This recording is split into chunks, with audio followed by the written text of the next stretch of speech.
Donc, bonjour à tous. Donc, bienvenue à notre conférence Emploi et chômage aux Antilles-Guyane dans le cadre du Salon de l'emploi et de la mobilité publique, version virtuelle. Donc, bienvenue à tous. Et donc, je suis Isabelle Padra-Rebello, donc responsable, donc chef de la division Action régionale à l'INSEE Martinique. Donc, je laisse la parole à mes homologues de Guadeloupe et de Guyane pour se présenter.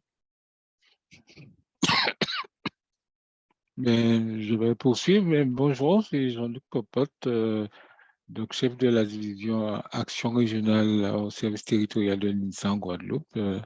Bienvenue à cette conférence. Bonjour, Luciano Valloni. J'occupe la même fonction qu'Isabelle et Jean-Luc, mais moi je suis en Guyane et donc bienvenue à cette conférence.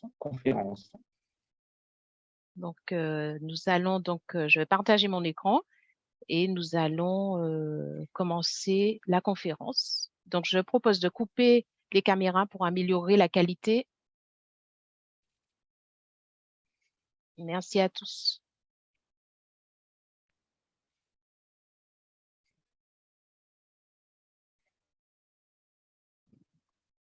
Voilà, la parole est à toi, Jean-Luc.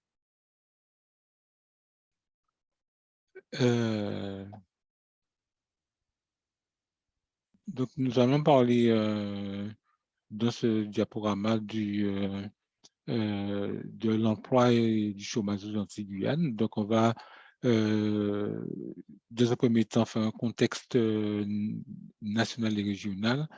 On va donner ensuite des concepts et définitions, puis certains concepts et définitions, et on va poursuivre avec des points plus particuliers sur chaque territoire. Donc, je vais dans un premier temps vous présenter la partie contexte national et régional. Isabelle va poursuivre sur les définitions et les concepts, et je vais revenir pour la partie qui concerne plus particulièrement la Guadeloupe.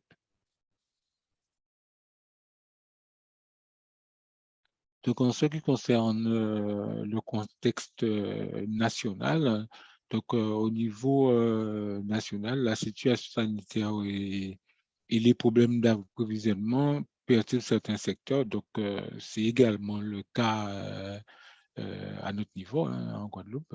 Donc, c'est un contexte qui englobe l'ensemble du territoire national et bien entendu, nos régions sont également très fortement impactées.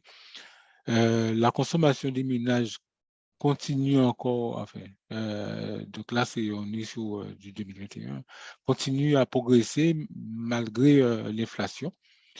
Mais la guerre en Ukraine qui a démarré il y a maintenant près de 3 mois, impacte de façon très négative l'activité économique au niveau national, ainsi que par ricochet nos territoires également.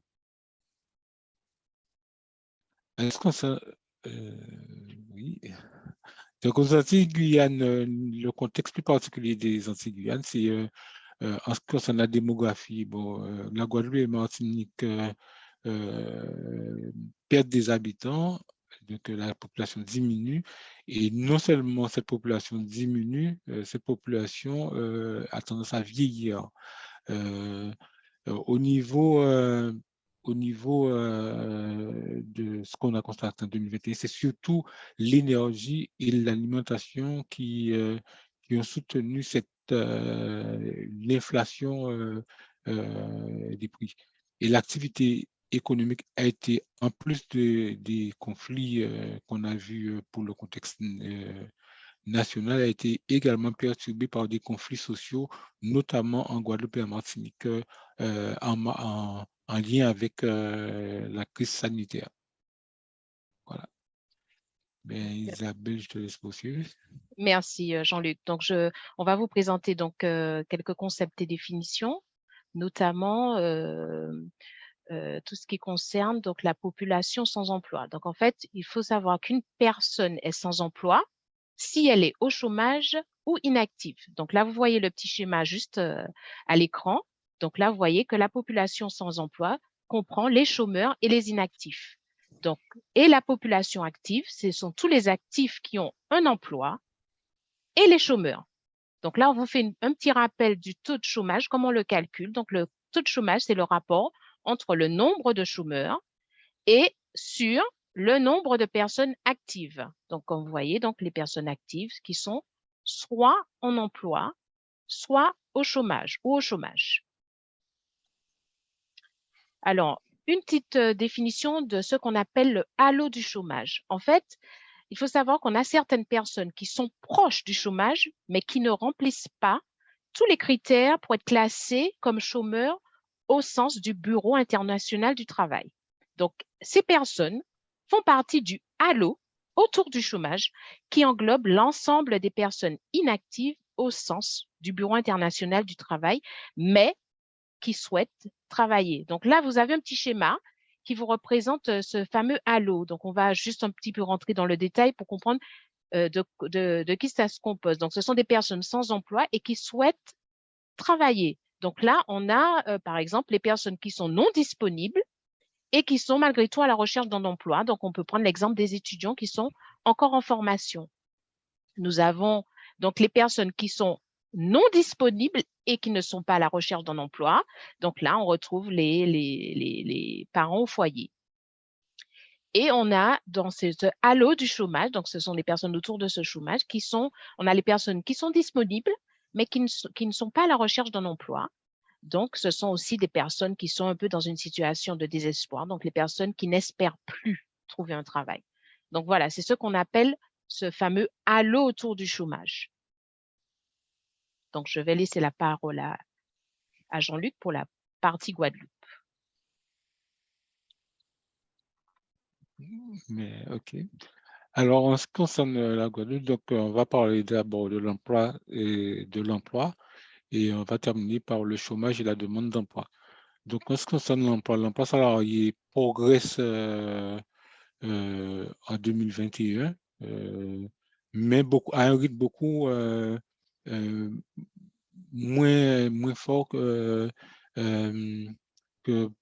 niveau national. Au niveau national, donc ça correspond quand même à 3400 emplois supplémentaires qui ont été créés par rapport au dernier trimestre de 2020. Au niveau national, la progression est de 2,8%, donc en France hors Mayotte, et plus particulièrement en Guyane et en Martinique, où ça progresse de 2,3, respectivement de 2,3% et 2,6%. Diapo suivante. Alors, pour regarder plus dans le détail, donc en fait, c'est surtout dans la construction et le tertiaire marchand, la construction, l'industrie et le tertiaire marchand que ça progresse. Il faut savoir que le tertiaire non marchand marque le pas parce que l'emploi public a évolué négativement, c'est-à-dire moins 1% dans ce secteur. En ce qui concerne la construction, l'emploi a atteint son plus haut niveau depuis 2013, donc avec plus 4%, soit 6033 emplois dans le secteur de la construction. Le secteur marchand hors intérim emploie 47 400 salariés en fin 2021. Ça représente 40% de l'emploi salarié total. L'augmentation est de 1,1% pour cette année 2021, soit 800 emplois supplémentaires. Alors, en ce qui concerne l'intérim, donc l'intérim a fortement progressé, plus 9,6%. Il faut savoir quand même qu'elle avait fortement chuté en 2020, donc moins 32% en 2020, donc à cause de la crise sanitaire. Elle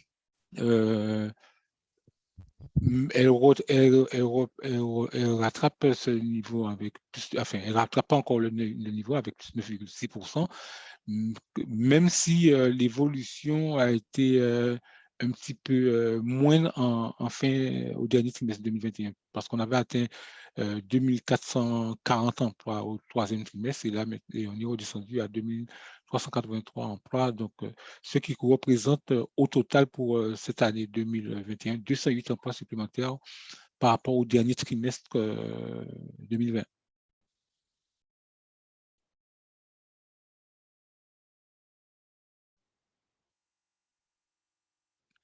Alors, donc,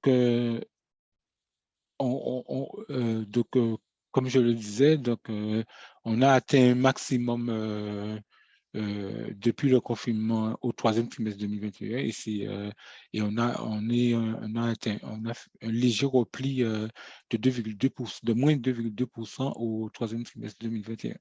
En ce qui concerne c'est ce qui est représenté par le graphique qui vous est présenté dans ce diapo.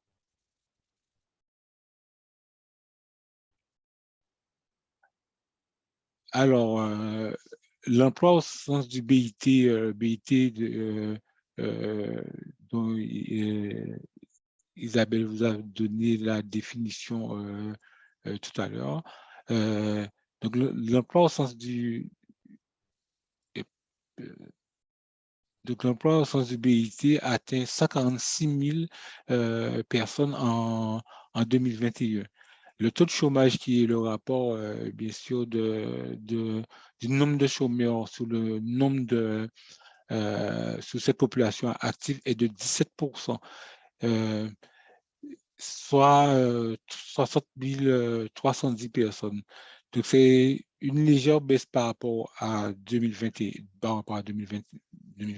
donc moins 1%, mais cela reste quand même 2 fois supérieur au taux de chômage national qui est de 7,4%. Donc, il ne retrouve cependant pas son niveau de 2021, qui était de 21%, de 2019, qui était de 21%. Il est également également plus élevé que les deux autres régions des départements français d'Amérique, que sont la Martinique et la Guyane.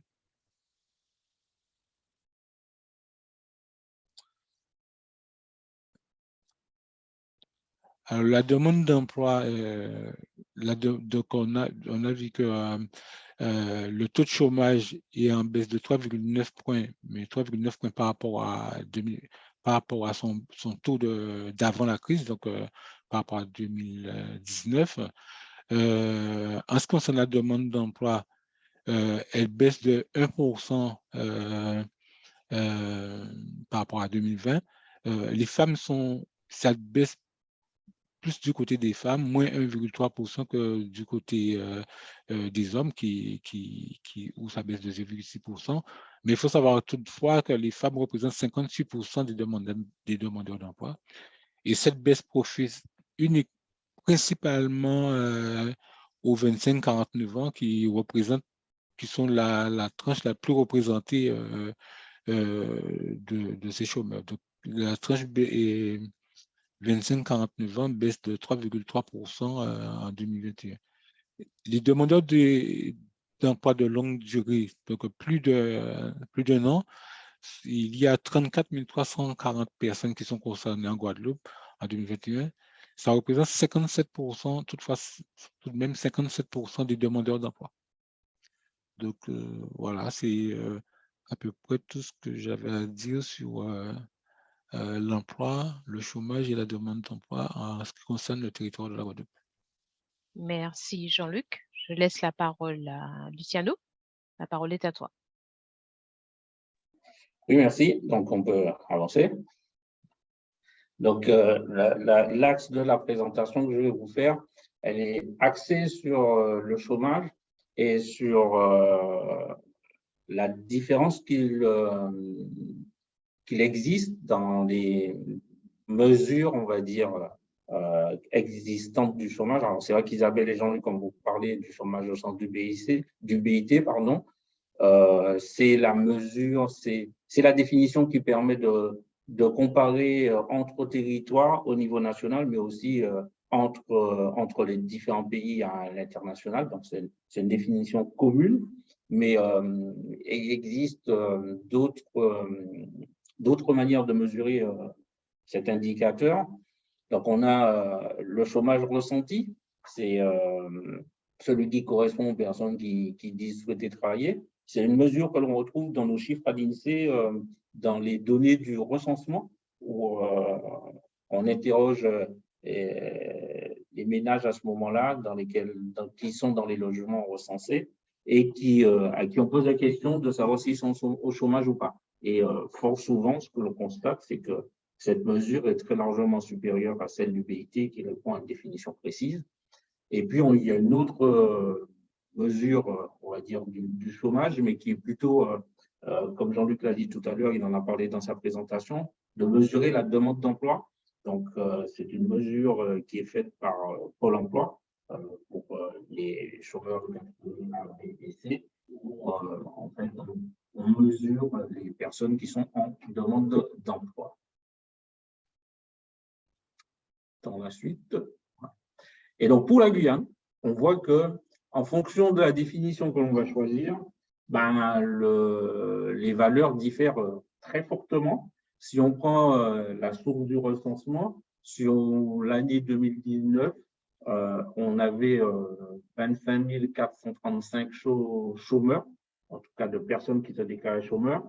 Sur l'année, si on prend les données administratives, la définition de source Pôle emploi, en 2021, par exemple, on avait 43 476 demandeurs d'emploi en fin de mois. Et puis, si on prend la mesure du BIT, on avait 17 700 chômeurs en Guyane. Donc, on voit que on peut avoir plusieurs chiffres qui parlent d'un même concept, et ça peut un peu perturber les non-initiés qui peuvent se poser la question de savoir pourquoi pour un même concept on retrouve tous ces chiffres. C'est simplement parce que la source derrière les chiffres n'est pas la même. Et donc, cette diapo, elle essaye de donner une illustration d'un concept dont Isabelle a parlé au tout début. Il s'agit du halo du chômage sous le prétexte de la Guyane. Et donc, on a la population active, ceux qui sont, on va dire la population plutôt, pardon, des plus de 15 ans sur le territoire de la Guyane. Alors, c'est vrai que ça permet d'en dire quelques mots un peu plus que ce qui a été dit précédemment. Contrairement aux Antilles, la Guyane est un territoire en expansion démographique. Certains disent même ici en explosion démographique. En tout cas, ce qui est vrai, c'est qu'il y a un taux de croissance de 2,3% par an sur 5 ans. Grosso modo, si on prend un élément de comparaison, la ville de Matoury, qui est une ville conséquente de la Guyane, elle a 30 000 habitants, grosso modo. Et tous les 5 ans, on fait plus de 30 000 habitants à peu près. Donc, ça donne une idée de ce territoire. Et il y a un territoire jeune, contrairement aux Antilles. Donc, si je reviens à ma diapo, les plus de 15 ans, c'est la période concernée qui est en 2017-2018, il y a environ 160 000 personnes. Et on peut couper ces plus de 15 ans, ces 15 ans et plus, pardon, en deux populations, celles qui seraient en emploi et celles qui seraient sans emploi. Ça revient au concept dont Isabelle a parlé précédemment. Et on voit que ces 160 000 personnes se partagent en 66 000 personnes en emploi et 94 000 personnes sans emploi. On voit que les personnes sans emploi sont une fois et demie à peu près les personnes en emploi. Et si on compare, au lieu de couper entre emploi et sans emploi, on coupe en actif, inactif, tout au bas du document, on voit que le partage se fait avec 83 000 actifs et 77 000 inactifs. Et comme l'avait montré le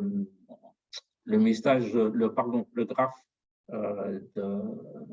qu'Isabelle a commenté au début, on a un point de jonction entre les personnes qui sont sans emploi et les personnes en emploi. Ce sont les fameux chômeurs. Ce sont des personnes sans emploi qui sont déclarées actives. Et donc, les actifs, il y en a 66 000 en emploi et puis il y en a 17 000 et quelques au chômage. Donc, on arrive au fameux 83 000. Et parmi les personnes en emploi, ben, on peut être en emploi en étant en sous-emploi. Ça veut dire qu'on a une activité partielle. Et là, en Guyane, on évacue environ 15 000 personnes dans les 66 000. Et les autres sont hors ce sous-emploi. Et si on regarde les inactifs, donc du côté des inactifs, on a des personnes qui sont en recherche d'emploi et des personnes, qui vont être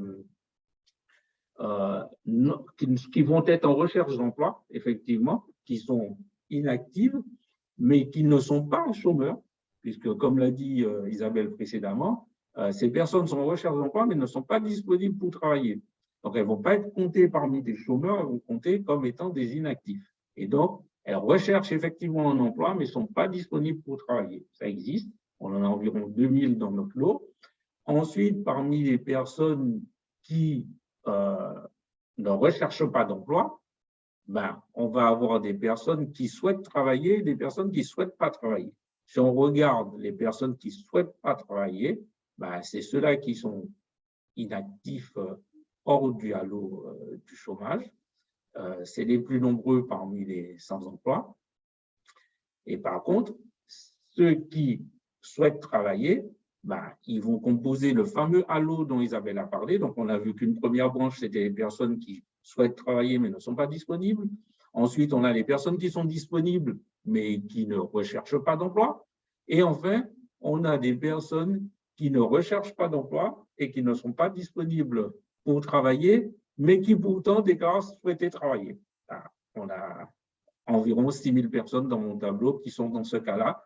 Donc, si on résume, cette notion qui peut sembler un peu complexe au début, mais qui n'est pas vraiment, on peut définir la population soit entre les actifs et les inactifs, on peut la définir soit entre les personnes en emploi et les personnes sans emploi, et puis on peut la définir en regardant les personnes qui sont inactives, soit en celles qui font partie du halo du chômage et celles qui sont complètement hors halo du chômage et qui sont non disponibles.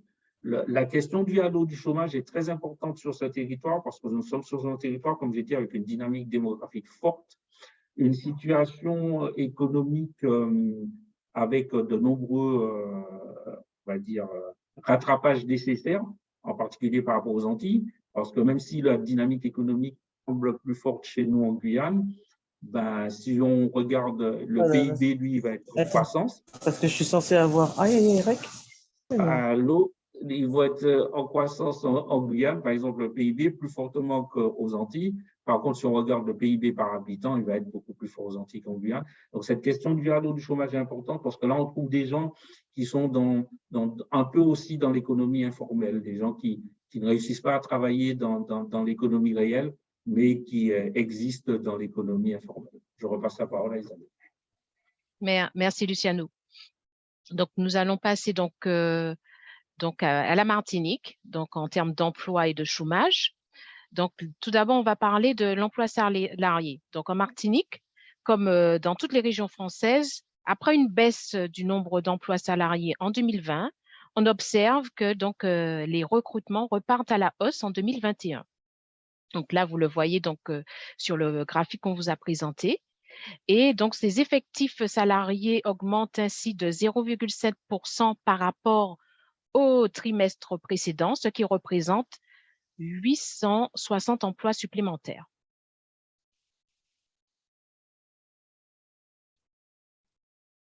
Donc là, je vais vous parler du fait que la majorité des nouveaux emplois sont dans le secteur privé et plus particulièrement dans les secteurs tertiaires. Donc, juste surtout pour les visiteurs qui nous rejoignent, vous faire un petit rappel de définition. Donc, ce que recouvre un secteur, donc le secteur tertiaire. Le secteur tertiaire recouvre un vaste champ d'activité qui s'étend du commerce à l'administration, en passant par les transports, les activités financières et immobilières, les services aux entreprises et services aux particuliers, l'éducation également, la santé et l'action sociale. Donc, ce secteur tertiaire, il est composé donc du tertiaire principalement marchand, Donc, en fait, tout ce qui regroupe le commerce, les transports, les activités financières, les services rendus aux entreprises, les services rendus aux particuliers, l'hébergement, restauration, l'immobilier et l'information-communication. Et nous avons, dans un deuxième temps, le tertiaire principalement non marchand, donc tout ce qui est administration publique, enseignement, santé humaine et action sociale. Donc, c'est juste pour vous donner le cadre. Donc, en Martinique, le secteur tertiaire marchand, donc hors intérim, est le principal moteur de la bonne orientation de l'emploi salarié ce trimestre, donc au 4e trimestre 2021. Les effectifs salariés de ce secteur augmentent de 0,9% au 4e trimestre 2021. Le secteur tertiaire non marchand en hausse de 0,7%, est en hausse de 0,7% au 4e trimestre 2021 et participe aussi à la bonne dynamique de l'emploi salarié en Martinique.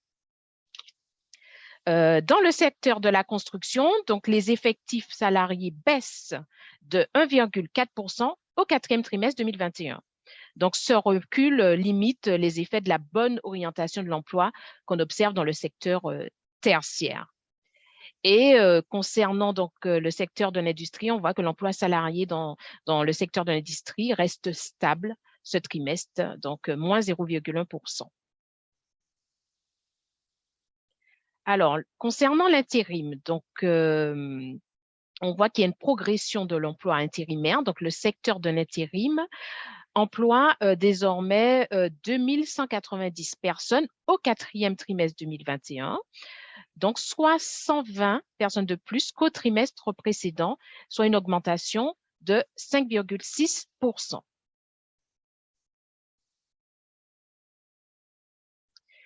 Donc, on peut constater qu'en 2021, le marché du travail se redresse, puisque là, on voit, donc, selon la définition du Bureau international du travail, donc en 2021, la population active martiniquaise est estimée à 140 750 personnes de 15 ans ou plus. Donc là, cette population active, c'est vrai qu'on en a parlé tout à l'heure, elle regroupe 122 710 actifs ayant un emploi et 18 040 personnes au chômage. Donc, concernant le taux de chômage, donc à la Martinique, le taux de chômage au sens du BIT, donc Bureau international du travail, s'établit à 12,8% de la population active en 2021. Donc, on a donc 12,1% de taux de chômage pour les hommes et 13,4% pour les femmes.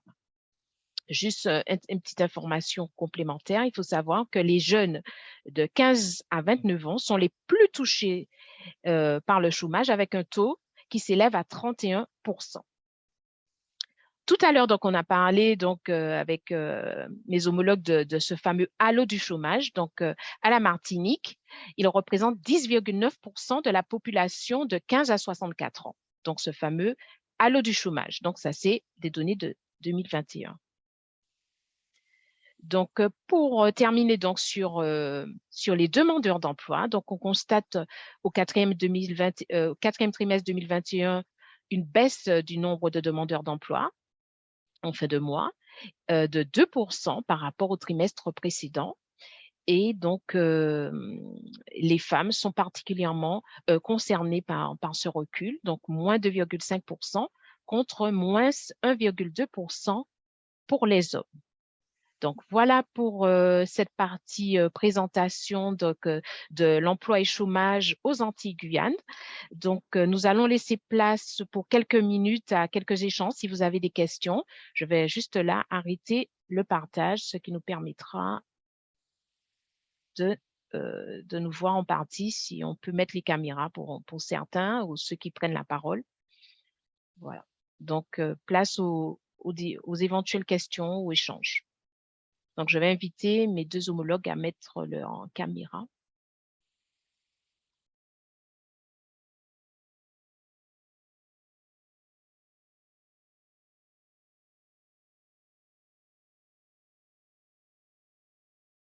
Voilà. Donc, 10h30, fin de notre conférence, mais nous avons quand même quelques minutes à vous consacrer si vous avez des questions. Sachez en tous les cas que la conférence est enregistrée et on fera en sorte de la rendre disponible sur notre stand. Donc, n'hésitez pas à en parler autour de vous. Donc, je ne sais pas si nous avons la présence de quelques membres de l'INSEE, s'ils veulent dire un petit mot avant qu'on clôture notre conférence. Je pense à Monsieur Rouvière qui est présent, par exemple. Ne me donnez pas la parole, je la prends. Non, merci pour cette présentation. Pour moi, l'idée un petit peu, c'est aussi de faire un lien entre ce sujet qui est assez spécifique et puis le forum de l'emploi, le salon de la mobilité auquel nous sommes aujourd'hui. Et quelque part, c'est est-ce que quelqu'un… Alors, on va avoir cette présentation qui va être présentée. Les personnes qui sont intéressées par les activités globales de l'INSEE, par cette activité-là, par les chiffres et par l'ensemble des grands domaines de ce que nous faisons, le recensement de la population, les entreprises, les enquêtes ménages et autres, évidemment, peuvent retrouver nos informations sur INSEE.fr et donc que ces personnes ne se gênent pas aussi pour faire une visite. Donc voilà, je ne sais pas si cette partie-là sera enregistrée ou pas, mais je pense qu'il est important aussi de compléter en disant ici, nous avons fait un focus sur un sujet qui nous tient à cœur et pour lequel nous faisons des études, en collaboration aussi avec d'autres partenaires, mais les autres domaines peuvent être aussi regardés sur INSEE.fr. Et dans le cadre du chômage, justement, donc là, on a présenté une information côté INSEE. Et donc, est-ce que nous travaillons avec des partenaires pour sortir nos chiffres ou est-ce que chacun de nous, Pôle emploi et d'autres, sort ses chiffres de son côté? Et est-ce que cela crée une petite polémique de temps en temps? Et comment gère-t-on les discussions que cela peut provoquer? OK. Merci, Monsieur Rouvière. Et donc, nous allons clôturer notre conférence. Et donc, je le rappelle, donc, elle sera disponible sur notre stand. Et une bonne journée à tout le monde. Et à bientôt. Merci. On ne répond pas à la question de Lucas. Alors, attends, Luciano, tu veux t'exprimer? Non, j'ai dit, la question de Luc, c'est une question ouverte, c'est ça, c'est pas une question à laquelle il attend une réponse. Hein, Si tu as une réponse, Luciano, vas-y. Non, une réponse, j'en sais rien. La réalité, par contre, oui, ces multiples sources ne génèrent pas de difficultés entre partenaires, puisque chacun sait bien ce qu'il mesure. La difficulté, elle vient de l'usage qui peut être fait des différents chiffres en fonction du discours que l'on veut servir. Et donc, c'est plutôt la vigilance doit être portée sur le fait que chacun, quand il avance un chiffre, doit être assez précis sur ce dont il parle et ne pas comparer ce qui n'est pas comparable. C'est essentiellement là que le bas peut blesser. Voilà. Merci. Merci à tous. Une bonne journée.